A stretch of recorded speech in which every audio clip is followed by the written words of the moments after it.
Paz do Senhor, meus irmãos em Cristo, é mais uma vez que estamos aqui satisfeitos e felizes em mais um trimestre. E agora, neste trimestre novo, na lição de juvenis que nós adentramos, nós estamos agora com um tema muito importante. O trimestre ele vai, num todo, tratar, como com certeza na lição primeira, na lição anterior, foi dito, foi tratado, foi especificado, mas vamos reforçar. Ele vai tratar aqui da pessoa bendita do Espírito Santo. Ou seja, nós vamos adentrar em um termo teológico, não só teológico, mas também relacionado ao relacionamento pessoal e prático do que seria essa pessoa, esse ser. Então, nós estamos também adentrando no que chamamos é, de paracletologia, pneumatologia, ou seja, nós estamos tratando da doutrina ou do estudo do Espírito Santo, como ele se revelou no Antigo Testamento, como ele se revela no Novo Testamento e como ele se revela também na igreja atual. Na lição passada foi tratado sobre a própria natureza desse Espírito, a natureza do Espírito Santo, né? E o tema principal dela que é Deus presente em nós, ou seja, o Espírito Santo é Deus presente em nós. E como disse na lição de número 1, foi tratado sobre a natureza do Espírito Santo, e hoje nós vamos tratar sobre os nomes propriamente dito do Espírito Santo. A lição hoje ela tem o tema, professor Moab, daqui a pouco você se apresenta, mas queremos dizer que ela tem o tema relacionado ao nome do Espírito Santo. Mas antes, porém, os nomes do Espírito Santo. Antes, porém, nós queremos dizer mais uma vez que estamos gratos e felizes. E você que vai chegando agora já dê seu like aí, né? Compartilhe também essa nossa live aqui nesse projeto que já é uma realidade. O EBD em Síntese Podcast é uma realização da Assembleia de Deus no estado do Rio Grande do Norte, aqui presidida pelo pastor Martim Alves da Silva, e a coordenação do Departamento de Educação Cristã do nosso pastor Reinaldo Odilo. Então, nós estamos aqui justamente nessa lição e nesse projeto e vamos tratar na lição de juvenis desse trimestre, na lição do número 2, como já havia dito, e vamos repetir uma vez mais, o título é Os Nomes do Espírito Santo. Note, os nomes, não é o nome, é os nomes, no plural, os nomes do Espírito Santo. A lição desse trimestre, isto é, deste domingo, e deste trimestre não deixa de ser, né? Está na primeira carta de Paulo aos Coríntios, capítulo de número 2, versículo 12, que diz assim: Mas nós não recebemos o Espírito do mundo, mas o Espírito que provém de Deus, para que pudéssemos conhecer o que nos é dado gratuitamente por Deus. Primeira carta de Paulo aos Coríntios, capítulo 2, versículo de número 12. E nós aqui temos alguns objetivos a ser alcançados. O professor Moab, ele vai apresentar-se aqui nessa introdução e nessa apresentação ele já vai dizer para nós aqui quais são os objetivos da lição desse trimestre, professor Moab. Os irmãos já conhecem você, professor Moab, mas uma vez mais se apresenta para os irmãos aí. Amém, glória a Deus. Sou o diácono Moab, nós estamos lá em Serra Rosado, setor 7, e Deus nos abriu essa oportunidade para estar juntamente com vocês aqui no podcast, né? Junto Setor com os 7, professores. professor Moab, da Assembleia de Deus em Natal, no estado do Rio Grande do Norte, né? Exatamente, Alguém pode estar lá no Japão ouvindo é nossa... verdade. Então, Deus nos abriu essa oportunidade e é um prazer estar com vocês aqui. Nossa oração é para que essa aula, essa conversa, possa nos edificar, né? Nos aproximar cada vez mais de Deus, através da sua palavra.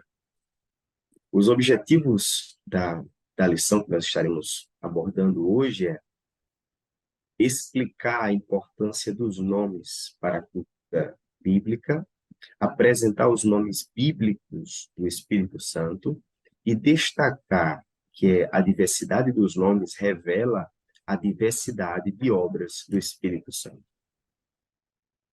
Graças a Deus. Então, como o nosso professor Moab disse, nós temos 3 objetivos que o professor tem que realmente focar neles e tentar justamente demonstrar essa explicação da importância dos nomes na cultura bíblica, né? Em si, do nome de uma forma geral. E depois ele apresenta justamente os nomes bíblicos revelado, demonstrado ao Espírito Santo, a pessoa do Espírito Santo. E, como você falou, vai ter que se destacar, né? A diversidade aqui, que seria dos nomes, revelando também a diversidade da obra do Espírito Santo. Então, nessa Exatamente. primeira lição, o professor, ele tem que se atentar que, numa introdução, ele apresente assim, a relação e a distinção, porque a lição hoje está tratando justamente da relação e a distinção aqui do que seria esse relacionamento enfático aqui e seria também, vamos dizer assim, uma análise bíblico-teológica que não pode ser suprimido, né? Que seria necessidade interessante, incessante. Na verdade, o autor da lição, ele traz isso, a necessidade da busca, não só do aprendizado e do entendimento do que as Escrituras falam a respeito do Espírito Santo, como um ser pessoal, mas também a necessidade de um relacionamento com ele.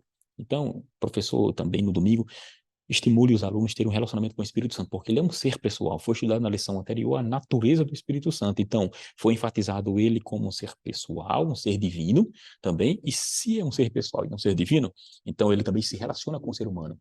E que modo ele se relaciona com o ser humano? Está escrito que Jesus enviou ele ao mundo para justamente estar com a igreja e na igreja. Então, isso tem que ser enfatizado. Mas hoje nós vamos tratar aqui sobre os nomes propriamente ditos do Espírito Santo. Então, quando nós tratamos de nome está relacionado à própria natureza do ser, né? Um ser humano, ou até um objeto, ele é conhecido e identificado por um nome específico. Porém, quando tratamos de um ser pessoal, e aqui é importante nós voltarmos e analisarmos o que seria, nesse caso aqui, biblicamente, antes de adentrarmos do nome propriamente dito na cultura judaica, não devemos deixar de frisar que o que seria um ser pessoal aqui, né? Um ser pessoal e como o Espírito Santo é identificado como um ser pessoal. Porque, às vezes, há uma confusão, não só de grupos sectários, grupos hereges, que tentam descaracterizar a pessoa e a imagem do Santo Espírito e tentam tirar o seu real sentido. Nas Escrituras, revelado como um ser que é Deus, um ser que é pessoal, um ser que pode se relacionar com o ser humano. As pessoas, às vezes, em forma de heresia, vamos dizer assim, eles negam esse lado, vamos dizer assim, do que seria a própria divindade. Então, o que seria um ser pessoal, diferentemente do que seria um ser humano, né? Porque as pessoas identificam e confundem, às vezes, um ser pessoal Isso, com isso. um ser humano, professor Moab, né? E isso aí tem que ser distinguido. Um ser humano e um ser pessoal, porque quando falamos de ser humano, estamos falando de alguém que é criado segundo a imagem de Deus, ele tem um corpo, alma e espírito, ele é um ser que tem volição, mas esse ser humano, ele é um ser pessoal. E o que identifica-o como um ser pessoal? Acho importante nós frisarmos justamente isso, professor Moab, na lição no domingo. Um ser pessoal. Como você Exatamente. demonstraria esse ponto inicial assim, de contato com o aluno no domingo para o professor? Exatamente. Nós percebemos que, por desconhecer e o que nós afirmamos sobre o Espírito Santo, tudo isso nós encontramos na Bíblia Sagrada, né? E é na Bíblia Sagrada que nós aprendemos que o Espírito Santo é um ser pessoal, um ser que interage conosco, um ser que muda nossa maneira de pensar, que fala conosco, um ser que não é uma força, como muitas pessoas pensam, né? Uma Uhum, força, um elemento que está presente na natureza, mas que não tem vontade, que não tem propósito, que não interage. E o Espírito Santo, sim, ele intercede por nós, ele está presente na igreja, mudando a igreja, e é importante que a gente entenda isso, porque se eu compreendo que o Espírito Santo é um ser pessoal, eu tenho consciência que ele vai me ajudar nessa minha jornada. Eu vou contar a minha dor, eu vou contar minhas necessidades, e eu vou ter certeza que o próprio Deus estará se manifestando e me dando todo esse apoio. E é por isso que Jesus disse: vos enviarei o Consolador, né? Alguém que é igual a mim, para que isso, esteja convosco. Quando a gente olha para Cristo, a gente vê alguém, né? Não vê a imagem de algo, vem a isso. imagem de alguém, alguém que teve compaixão, alguém que teve misericórdia, alguém que apoiou, ajudou, alguém que tenha a sabedoria para as questões. E o Espírito Santo, ele vem e ele está junto da igreja, fazendo lembrar o que ela deve falar, dando todo o direcionamento, e é por isso que a igreja ela está bem acompanhada quando ela tem consigo o Espírito Santo. Muito bem. E quando nós tratamos dessa questão, o professor, ele é importante, como você falou, definir, né? Esses termos, para não ficar algo vazio.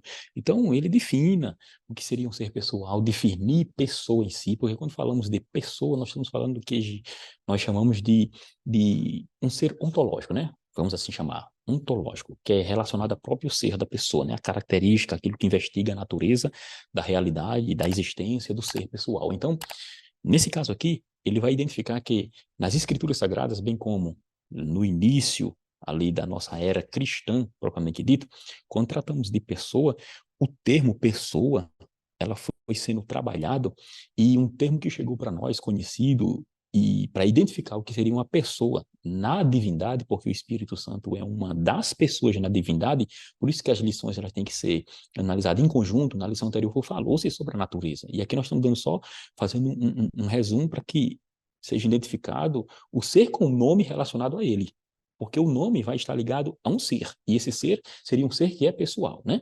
Então aqui, uma coisa que deveria ser identificada é justamente o que seria esse ser, né? Esse nome, essa pessoa em si. E quando tratamos de pessoa, um termo que ficou conhecido foi o termo hipostases, né? Muito conhecido, inclusive, nos concílios do primeiro século, quarto século, até o quarto século, nós tratamos justamente ali a respeito da divindade de Jesus, e também no concílio niceno, que nós chamamos, né? Concílio niceno, que trouxe a ideia e a identificação do próprio Espírito Santo como um ser pessoal, não só um ser pessoal, mas também um ser que é Deus, e o termo hipostases trouxe justamente essa ideia de pessoa. Então, pessoa aqui seria um ser que tem características, vontade, que tem é, identificação com outras, sem tristeza, sem alegria, ou seja, a realidade de um ser pessoal aqui faz referência à própria individualidade. Então, de fato, os termos têm que ser aplicados, e esse termo hipostásis vai se relacionar justamente com a pessoa do Pai, a pessoa do Filho e a pessoa do Espírito Santo, né? Então, é interessante nós fizermos isso, porque quando nós tratamos do assunto, o termo em si, o que vai definir a pessoa, ela vai exprimir, como a gente chama de essência, né? Essência é a identidade da pessoa e o que vai dar o sentido à própria vida da pessoa, né?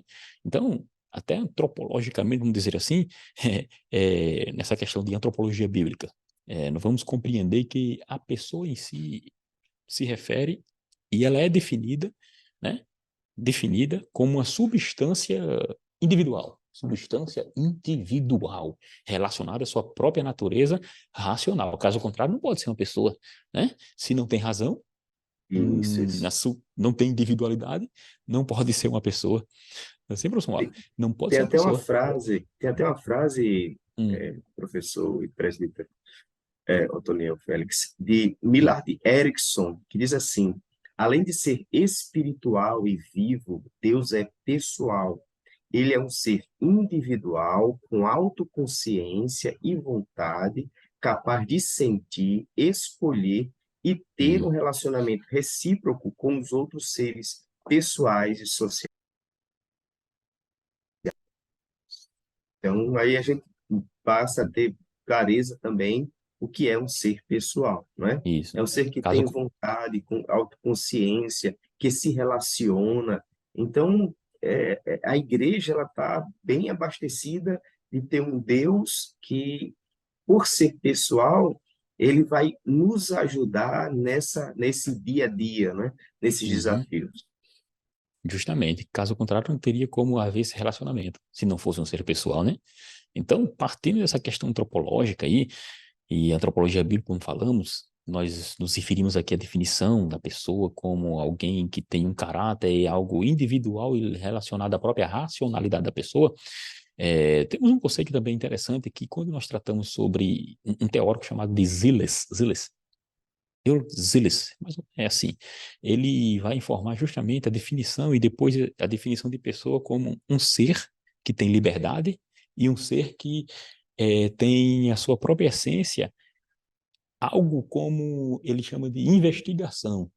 É algo relacionado à própria o quê? Racionalidade. Então, entendendo isso, nós vamos é, compreender que, quando se trata de um ser que é algo relacionado à própria pessoa, ele é alto, ele é alto, se regulariza, vamos assim dizer, ele é alto, se comunica consigo próprio quando ele pensa, quando ele age, e também tem o autodiscernimento de si próprio, ou seja, ele entende o que seria a sua própria essência.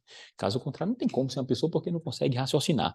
Então, partindo desse princípio, a gente observa que na cultura hebraica, né, na cultura hebraica, quando atribuímos um nome a um ser, quando atribuímos um nome a um ser, esse nome está vinculado a expectativas, a ideia e aquilo que o próprio, vamos dizer assim, a cultura em si promoveu para aquela realidade. Geralmente os nomes, diferentemente da atualidade, ninguém colocava um nome em alguém porque achava bonito, vamos assim dizer. Não, pelo contrário. Entre os hebreus, não só os hebreus, mas também outros povos ali da região antiga, ali que faz fronteira a Israel, os antigos, né? Eles tinham uma importância muito grande para com o nome, porque, em outras palavras, eram aspirações que ele tinha para com aquele que nasceu. E às vezes estava relacionado a algum evento. Às vezes o nome aparecia relacionado a algum evento que ocorreu próximo, né? Algum evento relacionado à atitude, alguma ação, alguma situação. Vamos dar um exemplo aqui, vamos dizer que choveu no dia que uma pessoa nasceu, aí associava-se o nome dele à própria chuva. Ou seja, o pessoal tinha essa ideia, e na nossa lição ele traz o exemplo aqui de Icabô, aquela famosa passagem que está em o primeiro livro de Samuel, capítulo número 4, 21, né? Onde fala a respeito de quando a Arca da Aliança foi levada, e naquele momento nasceu aquele rapaz e deu-se o nome dele de Icabô, que significa foi-se a glória. Ou seja, o nome está atrelado àquilo que se esperava. Se você lê o próprio livro do Êxodo, Deus quando se revela aqui para o povo de Israel através do próprio Moisés, no Êxodo você observa que quando Deus se revela, ele diz que lá no capítulo 6, ele vai falar, porque no capítulo 3 ele revela-se como aquele que é autoexistente, o Senhor Deus. Ele diz, olha, Moisés pergunta a respeito do nome e ele diz que ele dissesse ao povo de Israel que ele seria o que seria, eu sou o que sou. Ou seja, é daí que vem o que a gente chama de tetragrama hebraico, né? E o termo que a gente usa para isso é Yahvé ou Javé. Então, eu sou o que sou. Ele está se identificando, mas no capítulo 6, salvo engano, no versículo número 3, ele vai dizer que eu fui conhecido pelo povo de Israel, me apresentei e eles me conheceram como Deus de Abraão, Isaac e Jacó, como Deus Todo-Poderoso. Mas pelo meu nome, aí ele frisa, o Senhor, o que a gente chama de tetragrama, Yahvé ou Javé, não lhes fui perfeitamente conhecido, ou seja, eles conheciam o Deus que se revelava através de lutas, batalhas, mas o Deus como um ser pessoal que demonstra sua própria essência, como aquele que seria o seu próprio ser, eles ainda não haviam conhecido. Que no final a gente sabe que a revelação foi no próprio Cristo. Então, professor, nesse caso aí, nós estamos tratando aqui a respeito da importância do nome na cultura, né? Hebraica, na cultura bíblica em Isso. especial. E quando nós tratamos do Espírito Santo, o que podemos dizer aí ainda antes de adentrar no primeiro tópico aqui, no segundo tópico, que seria os nomes bíblicos do Espírito Santo, mas o que poderíamos ainda acrescentar relacionado a esse nome propriamente dito na cultura bíblica? Isso. Primeiro que para a nossa cultura é até um pouco estranho, não é? Hum, Hoje a gente percebe que na nossa cultura não há uma certa importância em saber o que o nome significa. é, Geralmente utiliza-se o nome por conta de um filme que assistiu, de algo que tem pessoas que colocam o nome no filho porque achou aquela palavra bonita de se ouvir, é, ou porque quer dar continuidade ao nome dos pais, mas essa realidade ela não se aplica na cultura judaica, né? E como foi falado naquela região. Por exemplo, quando lá os israelitas, quando encontravam alguém chamado Samuel, esperava-se que essa pessoa fosse alguém que estivesse servindo ao Senhor, apenas pelo fato do nome Samuel, que significa seu nome é Deus. Então, são são detalhes que é importante a gente conhecer quando a gente está estudando a palavra do Senhor. Aí você começa a entender o porquê de tanto valor ao nome, tendo em vista que na cultura de Israel o nome representava algo que havia acontecido ou algo que se esperava daquele que tinha aquele nome, ou que identificava o ser que tem aquele nome, né? O texto isso. que foi citado agora por sua pessoa está lá em Êxodo 6:3, né? Quando Deus diz, e aparecia a Abraão, a Isaque e a Jacó, sob o nome de Deus Todo-Poderoso, mas em meu nome eu sou, não me notifiquei a eles. Então, a gente percebe que na Bíblia Sagrada, nessa cultura, o nome tem relevância, tem importância, e o nome nos ensina a respeito de quem nós estamos estudando. Isso, justamente para demonstrar aquilo que o pai e a mãe esperavam daquele filho. Nascia-se o filho quando nasce Jacó e Esaú. Nós observamos que Esaú é lhe dado devido o quê? Devido ser cabeludo, porque significa isso. Jacó significa aquele que agarra no calcanhar, diferentemente do que alguns dizem que seria enganador, né? Mas não, Jacó, na verdade, não seria enganador, não, né? O termo ali seria aquele que agarra no calcanhar. E o irmão dele que diz que, de fato, seria enganador porque ele faz um trocadilho lá com outra palavra. Mas seria aquele que agarra ao calcanhar, literalmente. Sara, quando recebe a mensagem, ela sorri do seu filho, aí será lhe dado o nome de sorriso, que seria Isaac. Ou seja, o nome em si está vinculado a algum evento ou expectativas que aquela pessoa que ia ter o filho tinha para com aquele menino. Vou ver um exemplo claro aqui. Quando o anjo vai informar a Maria, nós sabemos ali do nascimento de Jesus, isto é, da concepção, o anjo diz assim, e o seu nome será Jesus. Ou seja, aí ele depois explica o porquê será Jesus, que no caso seria em hebraico, né? E o anjo com certeza falou com Maria em hebraico ou então em aramaico, né? Na tradução do grego que veio Jesus. Não significa dizer que o nome em si de Jesus tem que ser chamado exclusivamente como aqueles supostos adoradores do nome, né?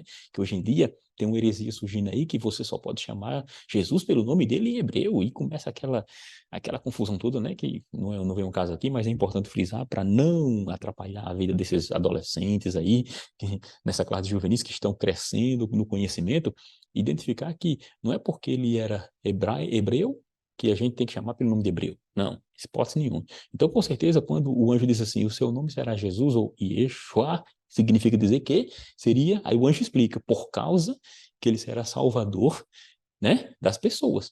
Ou seja, isso significa dizer que a importância do nome de Jesus estava atrelada à sua função e natureza. Então, na cultura bíblica, o nome tem essa importância enorme.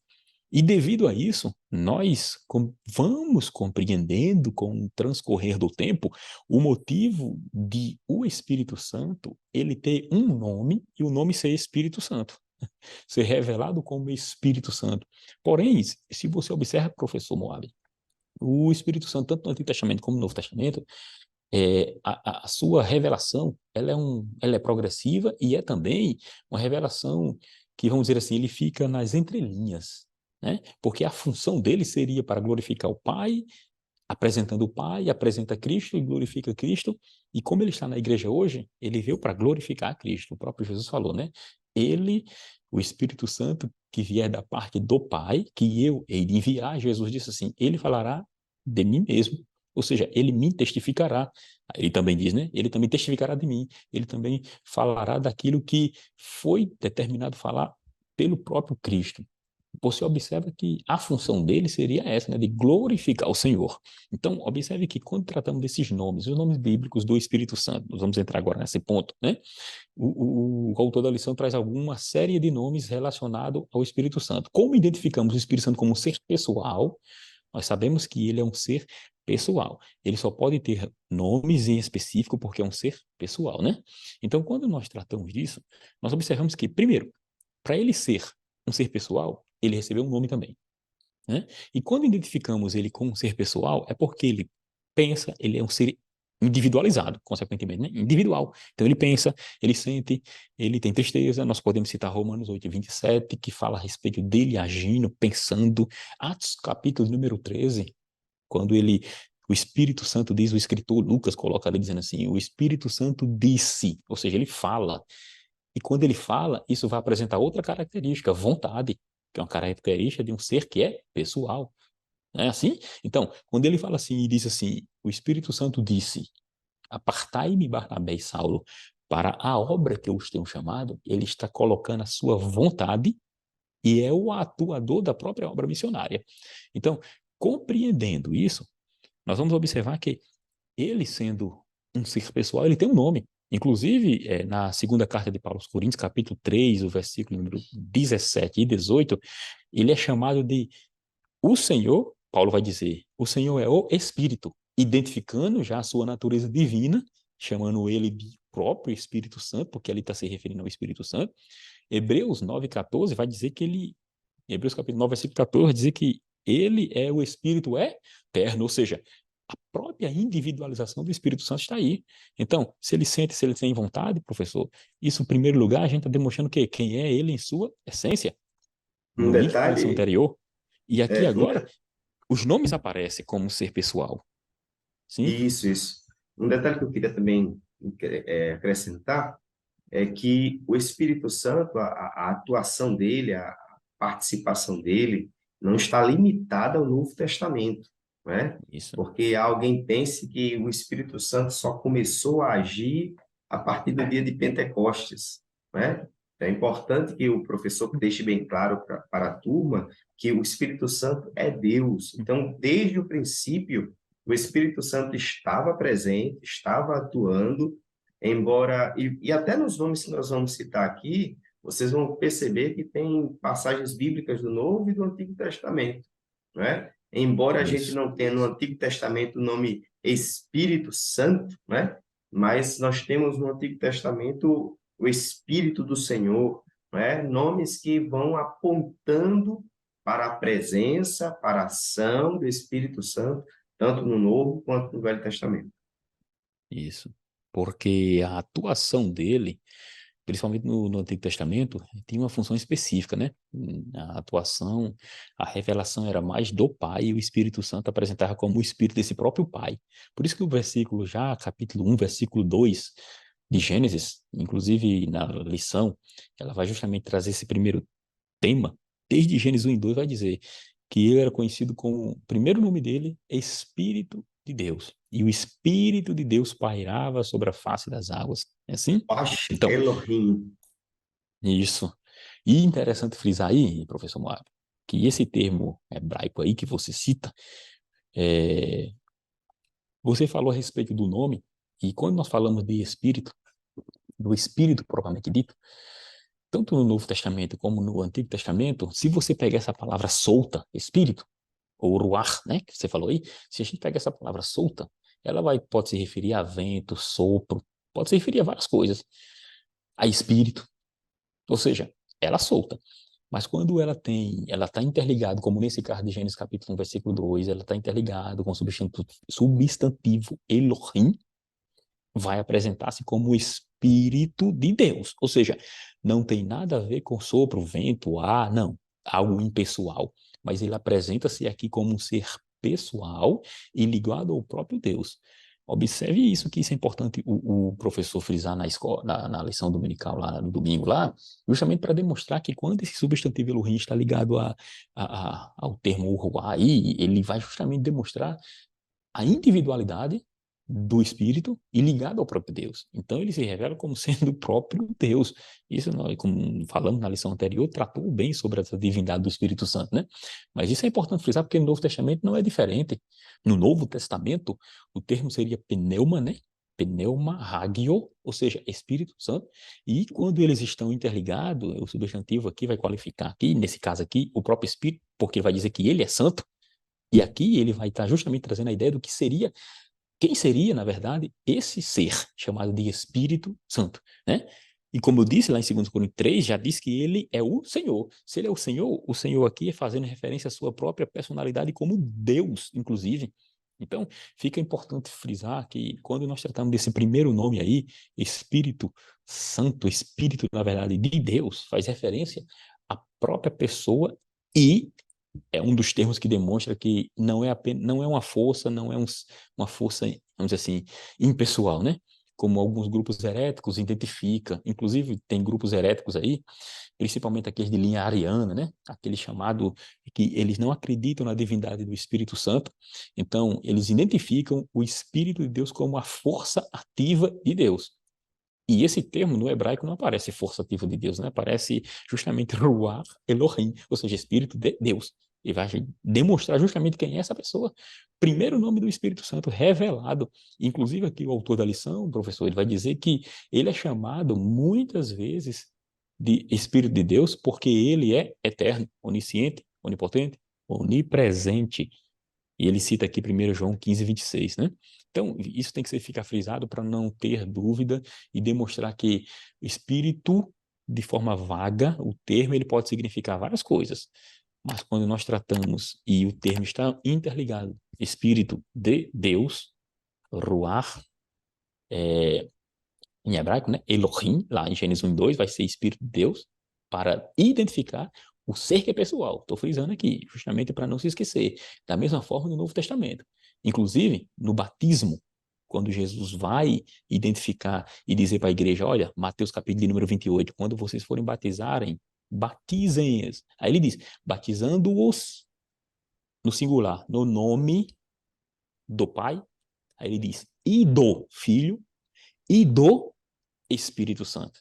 Porque ele diz idô, que no grego ali a conjunção é kai. Ou seja, há uma conjunção para identificar as pessoas e também fazer com que haja distinção das próprias pessoas, né? Quando eu digo assim, no nome do, então eu estou identificando a divindade. Pai, do Filho e do Espírito Santo. Estou dizendo que na divindade há 3 pessoas. E como eu falei no início, pessoas aqui no sentido de essência ou substância do que seria aquele ser na própria divindade. Então, é importante frisar isso aí, professor. Temos aqui também um dos nomes identificado como Espírito de Cristo, Espírito Professor, também, sim, eu queria até aproveitar esse espaço, porque eu acredito que essa lição ela vai exigir, talvez, né? Pelo menos a impressão que eu tenho é que exige, que o professor, na medida do possível, ele possa adquirir uma teologia sistemática, né? muito bom. Nós temos essa aqui da CPAD, certo? Eu penso que ela tem um preço até acessível, então é interessante que o professor, em temas como esse aí, tenha ao seu alcance uma teologia sistemática, até para ajudá-lo nessas questões, não ficar apenas na lição, né? Assim Isso. ele pode até enriquecer melhor a sua aula, né? Eu acho que se o professor puder adquirir uma teologia sistemática, é muito importante para ele. Inclusive, professor, eu estou fazendo essas citações aqui, mas estou dentro, é porque não fiz as citações, mas aqui, tudo que eu estou dizendo aqui, contém, se você estudar no chamado Dicionário Internacional de Teologia, a teologia sistemática do próprio. Tem uma muito boa também, não só da nossa CPAD, a teologia com a perspectiva pentecostal, né? De Stanley Horton, né? Também tem um manual muito bom, que é o Manual de Apologética do Norman Geisler. Ele também vai tratar desses assuntos e vai trazer a ideia de como será se debatido, né? Na época, inclusive dos pais da igreja, com viés apologético. Temos também uma coisa que não podemos esquecer, é a nossa declaração de fé. A nossa declaração de fé, ela traz tudo isso que estamos dizendo aqui. Vai identificando e demonstrando como nós pensamos. Então, não se esqueça. Adquira sua declaração de fé, porque ajudará também nessa lição. Professor, nós estamos aqui com os próprios. Temos aqui o nome de Espírito de Cristo, professor. Espírito de Cristo, temos professor também, Espírito Consolador. Ele também é identificado como Espírito da Promessa. Temos também Espírito da Graça. E continua com também espírito de adoção, espírito de santificação. Ou seja, são nomes atribuídos ao próprio Espírito Santo. Exatamente, exatamente. Sobre o espírito de santificação, né? Por exemplo, a gente pode utilizar, a gente percebe a importância do Espírito Santo na santificação do crente, né? Dando a este consciência do que ele não deve fazer, levando ele para a palavra, o incomodando para que ele cada vez mais esteja parecido com Cristo. Então, essas mudanças, essas transformações a partir do novo nascimento, quando a pessoa entrega-se a Cristo, o Espírito Santo ele está em todo o tempo, porque nós sabemos que a santificação ela aconteceu, está acontecendo e vai vai ter o seu fechamento na glorificação. Então, o Espírito Santo, em todo o tempo, ele está presente na igreja, trazendo mudanças, e é por isso que a igreja não está só. E todo esse trabalho do Espírito Santo é percebido pelo fruto do Espírito Santo na vida de uma pessoa. E esse fruto é quem vai fazer alguém, de fato, parecido com Cristo. E através da ação do Espírito Santo na vida de uma pessoa, o mundo olha para a igreja e percebe que a igreja tem outros valores, outro Isso. direcionamento, outra forma de pensar, não por conta de mérito da instituição, nem mérito da individualidade, né? Mas por conta de obra do Espírito Santo na vida de cada pessoa. Isso. Interessante aqui que quando se trata de Espírito de Cristo, também, o Espírito de Cristo, o autor, inclusive, da lição, diz que não é para descaracterizar a própria personalidade do Espírito Santo, o termo Espírito de Cristo. Inclusive, ele cita Romanos 8:9, que diz que quem não tem o Espírito de Cristo, esse tal não é dele. E por que quem não tem o Espírito de Cristo, esse tal não é dele? Porque o Espírito Santo é quem faz com que cada um de nós, como você falou, seja santificado, seja regenerado. É ele que convence o homem do pecado, justiça e juízo. Se ele convence, ele logo age. Assim? E quando o Senhor Jesus disse que ele viria, o Espírito Santo, ele disse que iria enviar, interessante que ele disse, eu enviarei outro Consolador. Se ele chama de outro Consolador, nós temos aqui como um dos nomes também dele, chamado de Espírito Consolador. Né? Então, Espírito de Cristo e é o Espírito Consolador. Inclusive o Espírito de Cristo propriamente dito, como ele fala aqui a respeito da finalidade do Espírito, né? Ele fala, eu vou até ler isso aqui, ó, sua finalidade com Cristo e sua procedência por meio de Cristo. Mostra duas coisas, sua finalidade com Cristo e sua procedência com Cristo. Ele é também chamado de Espírito de Jesus. Essa questão de finalidade e da procedência dele, inclusive, é dito no chamado Credo Niceno, onde demonstra a respeito de que eles identificam a pessoa do Espírito Santo como sendo procedente de Deus o Pai, e também isso vai relacionar a própria divindade e pessoa individual do Espírito Santo. Importante lembrar isso. E, como eu falei, Espírito Consolador, estava falando, quando nós tratamos do Espírito Consolador, o professor, nessa aula, ele frisa bem que o que seria, né? Consolador aqui, porque ele seria Espírito Consolador, e Jesus fala em João 14, ele seria outro Consolador, né? Por que ele seria outro Consolador? Porque Jesus é um Consolador. E isso vai identificar que o Espírito Santo não é o próprio Jesus, nem é o próprio Pai, mas o Espírito Santo, ele é um ser distinto como pessoa do Pai e do Filho. Então ele fala outro Consolador, professor Moab. Exatamente. Na teologia sistemática aqui, que eu estou usando como exemplo para Hum, esse momento, tem um comentário que ele faz assim, ó, na página 387. Uma preciosa série de títulos do Espírito Santo encontra-se em João 14, né, ao 16, como foi citado aí. Jesus promete enviar outro consolador, aí ele explica esse consolador como ajudador ou conselheiro, certo? E a obra do hum, Espírito Santo como conselheiro inclui o papel do Espírito da verdade que habita dentro de nós, como aquele que ensina todas as coisas, como aquele que nos faz lembrar de tudo quanto Cristo tem dito, né? Como aquele que dará testemunho de Cristo e como aquele que convencerá o mundo do hum. pecado, da justiça e do juízo. Interessante. Então, E como, olhando sim, essas afirmações, né, a hum, gente percebe que a obra do Espírito Santo ela não é tão simples, né? Ela não é tão simples e ela é muito necessária para que a igreja tenha êxito na sua missão. isso. E, professor, o, hum, vale frisar mais uma vez, né? Eu estou falando, vale frisar que quando Jesus cita, e eu enviarei outro consolador, termo utilizado é paracleto, né? Paracleto, consolar, ajudador. E na primeira de João, lá no capítulo 2, o termo é utilizado como advogado, né? Algumas traduções trazem.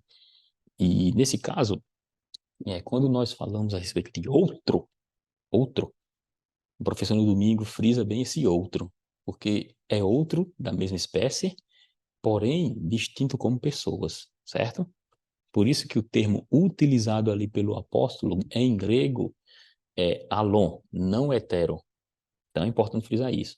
Ou seja, o termo utilizado é o termo que vai designar alguém que é da mesma essência, porém distinto como pessoas. Tem que frisar isso. E quando nós falamos aqui a respeito desse paráclito, daquele que é consolador, daquele que está próximo, como eu falei na 1 de João, capítulo 12, versículo 1, ele apresenta-se ali, né? Interessante que o grego que o João utiliza, para utilizar, ele apresenta, como nós chamamos, de forma acusativa. Ele vai dizendo que ele é aquele que está perto. E o Dicionário Internacional de Teologia, ele vai dizer que a palavra mais específica, na verdade, porque essa palavra paráclito, ela vem de pará e kaleu, o verbo kaleu de chamar, convocar, né? E ele demonstra que aqui não é simplesmente convocar, mas é alguém que estaria próximo, perto da pessoa, por isso que alguns traduzem como advogado, próximo da pessoa, agindo com ele e em favor dele, entendeu? Por isso que também é auxiliador, ajudador, e quando o professor traz essa ideia para o aluno, ele vai demonstrar que ele tem alguém que é amigo, alguém que está próximo, alguém que está bem juntinho. Então, a palavra, ela distinguindo esses dois termos, é alguém que está perto, perto para fazer uma ligação, perto para estar junto naquela ação, perto no momento de um julgamento, perto numa situação relacionada a alguém que está prestes a cometer alguma coisa, ele está ali para ajudar aquela pessoa naquele sentido. Então, o termo, ele traduz, essa etimologia, né, dessa palavra, traduz justamente essa questão relacionada a estar junto com a finalidade de ajudar, né?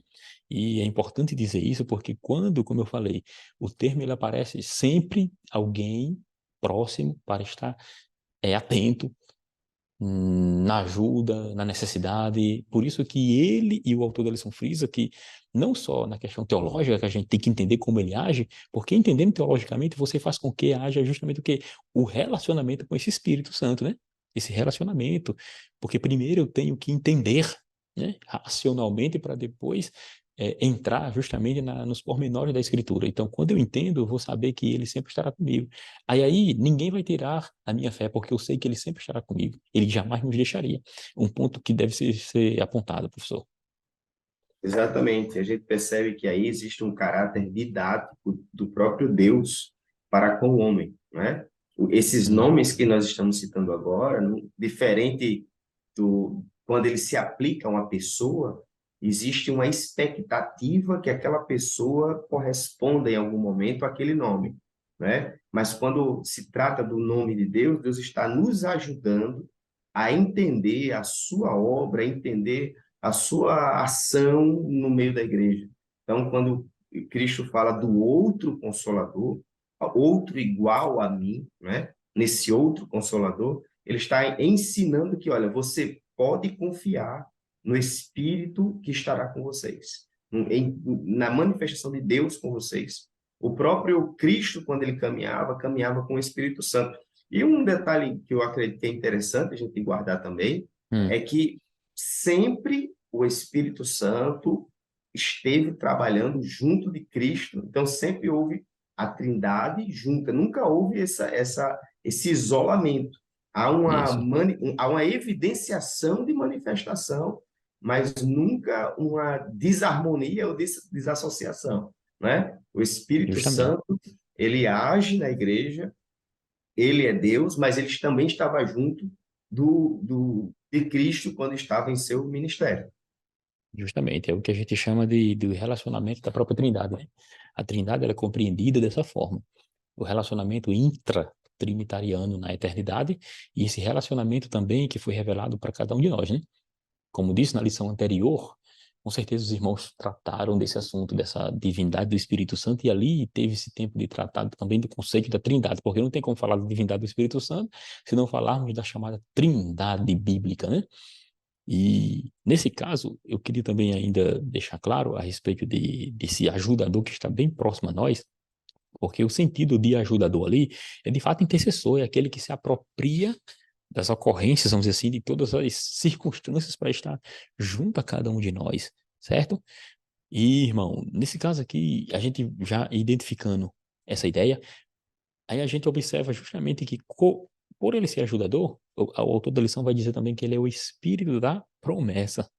E a promessa está relacionada, aí ele cita a profecia de Joel 2:28, porque Jesus vai citar em 24 e 49 de Lucas, que os discípulos ficassem em Jerusalém até que recebesse a promessa do Pai.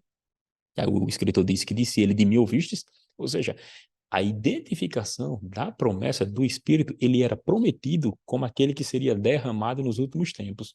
Tanto é que Pedro vai identificar no capítulo 2 de Atos essa profecia sendo cumprida, né? Isto foi o que foi dito pelo profeta Joel. Ou seja, ele identifica que uma profecia do Antigo Testamento sendo cumprida no Novo Testamento através do próprio Espírito Santo. Exatamente. E o Espírito Santo estava presente no momento da promessa e estava presente no cumprimento da promessa. Então, todos esses textos bíblicos deixam claro para todos nós que o Espírito Santo ele é eterno. Ele sempre esteve presente. Então, quando nós acompanhamos a Bíblia de Gênesis e Apocalipse, nós percebemos que não, o Espírito Santo não está mudando, o Espírito Santo não está aprendendo, o Espírito Santo não está melhorando, porque ele tem nele os atributos divinos, né? Mas você vê que ele está no momento da promessa e ele está no cumprimento, como quem diz, olha, eu estarei ajudando a igreja, e é de fato o que se cumpriu, né? Houve o dia de Pentecostes, né? E a igreja ela percebeu que o Espírito Santo estava sendo manifestado ali, e conforme o que Jesus também anunciou, né? O Espírito Santo tem em Joel, mas também Jesus anunciando o derramamento do Espírito Santo, o revestimento, onde eles estariam como testemunhas prontos para morrer por conta do Evangelho, né? O Espírito Santo é aquele que nos encoraja, né? O que nos fortifica, e Por, diferente do que algumas pessoas pensam aí. por isso que cada tópico desse que fala a respeito da identificação do nome dele como ele, está revelando a atitude como o nome revela o que seria aquele ser, né? Está demonstrando quem seria o Espírito naquele momento. Como ele se revelava no Exatamente. Antigo Testamento, Deus é só um, mas ele se revelava como El Shaddai, Tzedekenu, né? Olha, Senhor dos Exércitos, se revelava como Todo-Poderoso. Aí o Senhor diz, mas pelo meu nome o Senhor não fui conhecido. Ou seja, o meu caráter não foi demonstrado nem conhecido pelo povo. Ou seja, a minha pessoa em si, mas ele me conhecia pela minha atitude, pelas minhas ações. E aqui é diferente, o Espírito Santo se revelou para nós como pessoa, e depois essa pessoa se revela como aquele que tem, vamos dizer assim, a atividade, atua. Por isso que os nomes do Espírito Santo, o Consolador, ou seja, se revela como Consolador, o Espírito da promessa, Espírito da graça. Ele cita Zacarias 12:10, que fala que derramará, escatologicamente, né, no povo de Israel, será derramado o Espírito da graça e de súplica. E o povo ali vai se arrepender, depois de olharem para Jesus e clamarem dizendo, olha, é aquele que a gente ultrapassou. Ele é também espírito de adoção, porque ele nos adota, são características do Espírito Santo, certo? O nome dele é Espírito Santo, mas a característica, ou como nomes do Espírito Santo, está identificado nesses termos que acabamos de ler, de santificação, porque o nome dele é Espírito Santo. Se ele é Espírito Santo, logicamente ele vai nos santificar. É, e isso é importante bem deixar claro, para não ter dúvida. Nós estamos tratando aqui de alguém, um ser que é divino, de um ser que é pessoal e de um ser que se revela e quer ter um relacionamento conosco, professor. Exatamente, exatamente. E você percebe isso durante toda a Bíblia, né? Toda a Bíblia Uhum, a gente encontra. Outro nome aqui, nós temos o Espírito da Verdade, né? Espírito da uhum, Verdade. Diante dele, não tem como... ele faz aquela limpeza, ele deixa tudo transparente, né? Eu lembro no caso de Ananias e Safira, uhum, né? Quando chegaram querendo trazer um engano para o meio da igreja, trazendo mentiras, dizendo que vendeu sua propriedade por um valor X para ofertar, ocultar parte da oferta, isso tudo de forma desnecessária, né? Bastava uhum. bastava chegar com a verdade, olha, eu vendi por tanto, mas eu só Não quero, é? eu vou ajudar com, não, mas trouxe, caiu no engano e trouxe a mentira para dentro da igreja.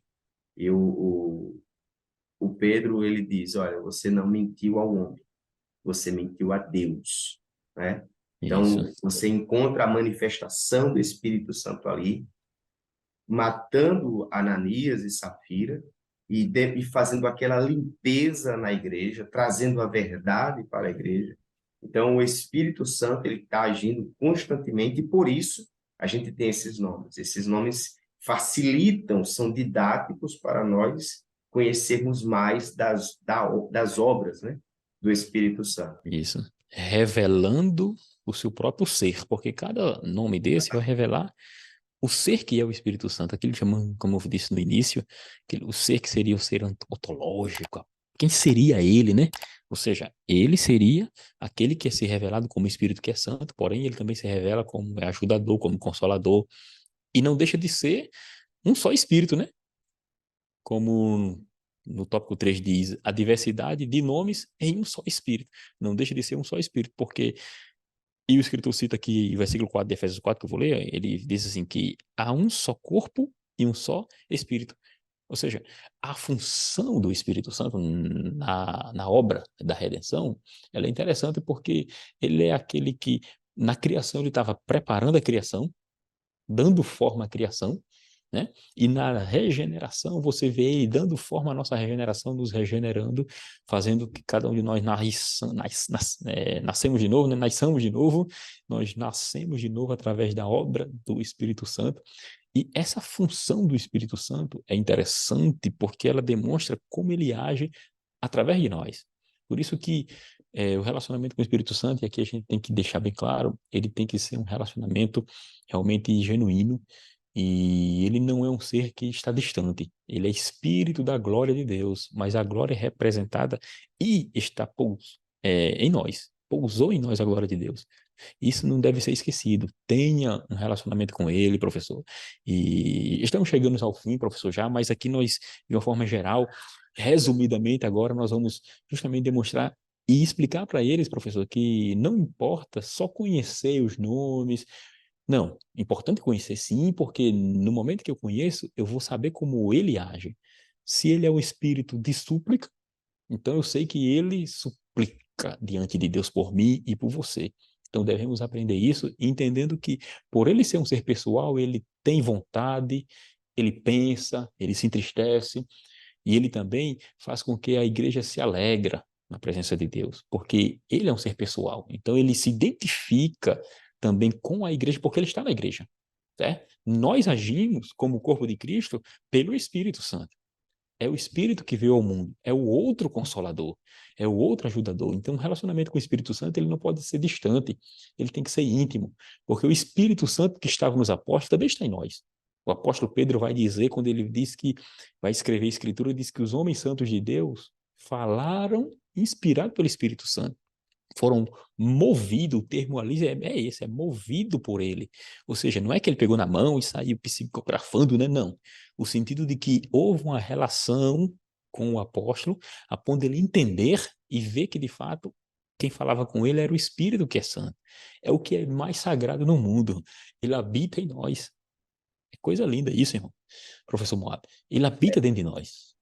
É por isso que quando a gente entristece o Espírito Santo e a ponto de se tornar inimigo do Espírito Santo, não tem mais jeito, né? Porque é Terrível, é. justamente o Espírito Santo quem vai nos manter na linha. Então, nós somos totalmente dependentes da presença do Espírito Santo para que Isso, tenhamos consciência do nosso pecado, da nossa transgressão, e como foi bem falado aí, está sendo levado para mais, cada vez mais para perto de Cristo, né? uhum, Então, é fundamental, e a igreja, quando ela lê sobre o Espírito Santo e aprende sobre esses nomes, em meu entendimento, ela tem até mais fé, né? A Bíblia diz que a fé vem pelo ouvir e o ouvir pela palavra de Deus. Então, lendo sobre o Espírito Santo, lendo sobre os nomes do Espírito Santo, eu fico mais animado, eu fico mais motivado, eu fico mais interessado, eu fico mais crente, não é? Porque eu vejo a uhum, grandeza do Deus presente, né? Assim como isso, Jesus, o seu nome era Jesus, porque ele salvará o homem dos seus pecados, mas também o nome é Emanuel, porque é Deus conosco. Assim também nós Isso. temos o Espírito do Senhor. E lá em Isaías, capítulo 11, diz a respeito do ministério de Jesus, né, da vida de Jesus, Hum. diz assim, repousará sobre ele, olha, Espírito do Senhor, Espírito de sabedoria, Espírito de inteligência, Espírito de conselho, Espírito de fortaleza, Espírito de temor do Senhor. E então, isso, a Bíblia toda está nos ensinando que, embora tenha diversos nomes, mas esses nomes é para que nós tenhamos clareza do quanto nós somos enriquecidos através da presença do Espírito Isso, Santo e da ação do Espírito Santo em nós. verdade. Lembrando que Jesus disse lá em João capítulo 14, o versículo número 23, né? Se alguém me ama, guardará a minha palavra, meu Pai o amará. Viremos para ele e faremos nele morada. E como é que Deus faz morada em nós? Através do Espírito. Porque ele fala também que ele iria enviar o seu Espírito para que habitasse conosco para sempre, né? Esse Espírito da verdade, que o mundo não pode conhecer porque não vê, nem o conhece, Jesus falou, né? Ou seja, esse Espírito que está em nós, o Espírito foi enviado por nós. Hebreus, ainda capítulo 2, versículo 4, vai demonstrar justamente como é que ele age. Então, isso é importante porque ele está agindo na igreja. Ali está falando a respeito da sua vontade, de dons que é distribuído pela sua própria vontade. Então, ele é um ser pessoal, tem vontade. E esse relacionamento, ele tem que ser íntimo de fato. Tem que ser um relacionamento que não seja apenas de boca, mas conheça o Espírito Santo, porque ele veio à terra para estar conosco. E é ele que nos santifica para se encontrar com o noivo. Professor Moab, chegamos ao fim de mais uma lição. Graças a Deus, o Senhor Deus tem nos dado essa oportunidade, somos gratos a Ele e vamos louvar a Deus, né, por mais um trimestre. Querendo Deus, estaremos aqui mais uma vez nas próximas lições e fique à vontade para fazer suas considerações finais. Eu apenas sou grato a Deus, né? Sou grato a Deus. A gente poderia ficar conversando aqui por um bom tempo, né? Mas por conta da limitação É, da atividade, mas pensar no Espírito Santo, lembrar do Espírito Santo, o mínimo que a gente tem de sentimento é gratidão, né? Gratidão. Somos ricos, fomos isso, enriquecidos pelo fato de verdade. Deus ter feito de nós templo e morada do Espírito Santo. Graças a Deus por isso, né? Lembrar que no Antigo Testamento o Espírito Santo, o ministério era diferente, né? Ele vinha sobre pessoas como profetas, sacerdotes e reis. Por isso que o Salmo diz assim, que o anjo do Senhor acampa-se ao redor de cada um de nós e os livra, porque para o povo, de forma geral, havia a proteção de um anjo, mas o Espírito só vinha sobre essas 3 quartas pessoas, mas hoje ele é derramado na igreja, meu irmão. Que coisa linda, né? Ele está dentro de nós, habitando dentro de nós, isso é coisa tremenda. Então, você tem que valorizar isso. O Espírito de Deus veio habitar em nós. Coisa linda, meu irmão.